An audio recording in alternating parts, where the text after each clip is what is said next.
আল্লাহর নবী বিশ্বনবী হযরত মুহাম্মদুর রাসূলুল্লাহ সাল্লাল্লাহু আলাইহি ওয়াসাল্লাম বলেন, আরাফার দিনের রোজা অর্থাৎ জিলহজ মাসের 9 তারিখের রোজা আল্লাহর হাবিব সাল্লাল্লাহু আলাইহি ওয়াসাল্লাম বলেন, আমি আশা রাখি পিছনের, পূর্বের এবং সামনের 1 বছরের গুনাহের জন্য কাফারা হয়ে যায়। সুবহানাল্লাহ।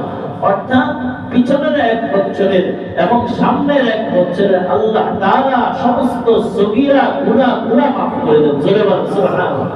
এবং আরাফার দিনটা অনেক গুরুত্বপূর্ণ একটা দিন, ফজিলতপূর্ণ দিন। এই দিনের মধ্যে আল্লাহ তাআলা তিনার অসংখ্য বান্দা বান্দীদেরকে আল্লাহ তাআলা মাফ করে দেন। এই সময়ের মধ্যে যদি আমি আল্লাহ তাআলার কাছে কান্নাকাটি করতে পারি, রোনাজারি করতে পারি, তাওবা ইস্তিগফার যদি করতে পারি, আল্লাহ তাআলার দরবারে যদি চোখের পানি ফেলতে পারি, হয়তো আল্লাহ তাআলা আমার তাওবাটা কবুল করবেন, আমার চোখের পানিটা কবুল করবেন। আল্লাহ তাআলা সগীরা গুনার সাথে আল্লাহ আমার কবিরা গুনাহগুলো মাফ করে দিতে পারেন। সুবহানাল্লাহ।